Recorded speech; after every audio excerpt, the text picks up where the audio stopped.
இன்னைக்கு நம்ம சுந்தர்சி டைரக்ஷன்ல வந்த கேங்கர்ஸ் படத்தை ரிவ்யூ பண்ண போறோம். இந்த சம்மருக்கு ஒரு பக்கமான என்டர்டைன்மெண்ட் படம் வேணும், ஒரு காமெடி படம் வேணும்னா கண்டிப்பா இந்த படத்துக்கு போலாம். கண்டிப்பா நிறைய ஜெனரல் ஆடியன்ஸ்க்கு இந்த படம் பிடிக்கும். நிறைய படத்துக்கு சொல்லுவாங்க நீங்க எந்த விதமான எதிர்பார்ப்பும் இல்லாம போங்க, அப்பதான் உங்களுக்கு படம் பிடிக்கும் அப்படின்னு. இந்த படத்துக்கு எதிர்பார்ப்போடு போனாலும் சரி, இல்ல எதையும் எதிர்பார்க்காம போனாலும் சரி, ஒரு என்டர்டைன்மெண்ட் காத்திருக்கு. கை எங்க இருக்கு, மூஞ்சி மட்டும் வயசா இருக்கு. இந்த படத்துல எல்லாரோட எதிர்பார்ப்பும் எங்க இருந்துச்சுன்னா வடிவேல் சார் தான். இவரோட பழைய படங்கள்லாம் பாத்தீங்கன்னா இவர் காமெடிக்காக அந்த படமே ஹிட் ஆனதெல்லாம் இருக்கு. அதே மாதிரி இந்த படமும் ஹிட் ஆகிறதுக்கு நிறைய வாய்ப்பு இருக்கு. நம்ம எல்லாரும் ஒரே கேங்ஸ்டர் தானே ஒரிஜினல் வார்த்தை, அதான் ஏற்கனவே இருக்குல்ல. இந்த பழைய படங்கள்லாம் எடுத்துக்கிட்டீங்கன்னா அந்த காமெடின்றது 100% ஒர்க் அவுட் ஆயிருக்கும். இந்த படத்தை பொறுத்த வரைக்கும் ஒரு 70 to 75% தான் ஒர்க் அவுட் ஆயிருக்குன்னு சொல்லலாம். சில இடங்கள்ல காமெடி பண்றாரு, ஆனா இது ஒர்க் அவுட் ஆகலன்னு தான் சொல்லலாம். ஃபர்ஸ்ட் ஹாஃப்லாம் பாத்தீங்கன்னா நிறைய காமெடி பண்ணிட்டு இருக்காரு, ஆனா ஆடியன்ஸ் எந்த ஒரு ரியாக்ஷனும் இல்ல. அந்த மாதிரி தான் நிறைய காமெடிகள் போயிட்டு இருக்கு. ஆனா இந்த செகண்ட் ஹாஃப்ல மனுஷ பிச்சு உதறியாரு காமெடியில. அதுவும் செகண்ட் ஹாஃப்ல பயங்கரமான ட்விஸ்ட் வச்சிருக்காங்க. கோடி கணக்கில் படம் கிடைக்குதுன்னா குரங்கு வித்துல இருந்து குரலி வித்து வரைக்கும் காட்ட மாட்டான். நானு இந்த படத்துல வர கிளைமேக்ஸ் எல்லாருக்குமே பிடிக்கும். அந்த மாதிரி ஒரு சூப்பரான ஒரு கிளைமேக்ஸ் வச்சிருக்காங்க. அந்த 100 கோடி ரூபாயை நான் அவன்கிட்ட அடிக்க போறேன், அதுக்கு தான் உதவி தேவை.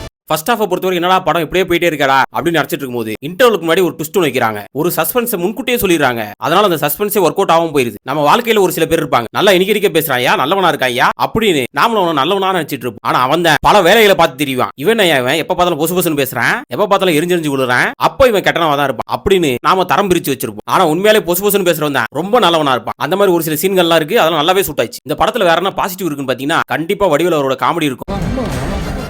அண்ணே சார் தான் சார்லஸ்.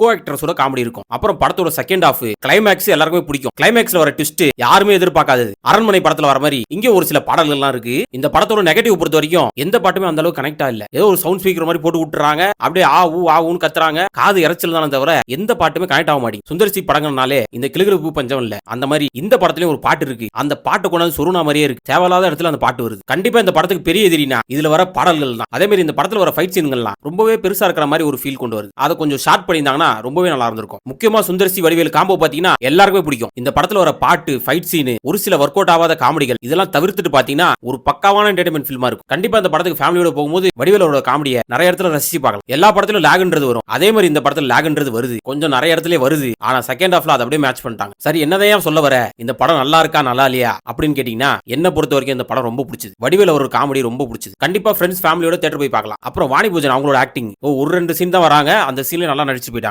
அப்புறம் இந்த படத்தோட ஹீரோயின் கேத்ரின் தெரசா, இவங்க டீச்சரா தான் ஒர்க் பண்ணிட்டு இருப்பாங்க. ஆனா செகண்ட் ஹாஃப்ல ஹேக்கரா மாறிடுவாங்க. இந்த போன் ஜாமர் வைக்கிறது எல்லாத்தையும் பிடிச்சி ஹேக் பண்ணிட்டு இருப்பாங்க. சிசிடிவி கேமரா ஹேக் பண்றது, ஹேக்கராவே மாறிடுவாங்க. அடுத்து சுந்தர்சி அவங்களோட ஆக்டிங் ரொம்பவே நல்லா நடிச்சிருந்தாங்க. நான் அந்த ஸ்கூலுக்கு புதுசா வந்திருக்கிற PT master.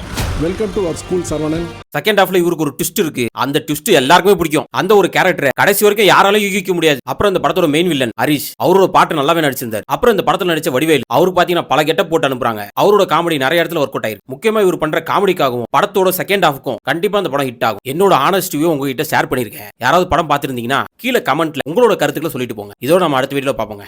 Tata bye bye, see you மக்களே. அதே மாதிரி மணி ஹெய்ஸ்ட் பார்த்தவங்களுக்கு இந்த படம் ஒன்றும் புதுசா தெரியாது, அவ்வளவுதான் சொல்ல முடியனால தமிழ்ல எடுக்கப்பட்ட ஒரு மணி ஹெய்ஸ்ட்னு சொல்லலாம். பெருசா எந்த விதமான கதையும் கிடையாது.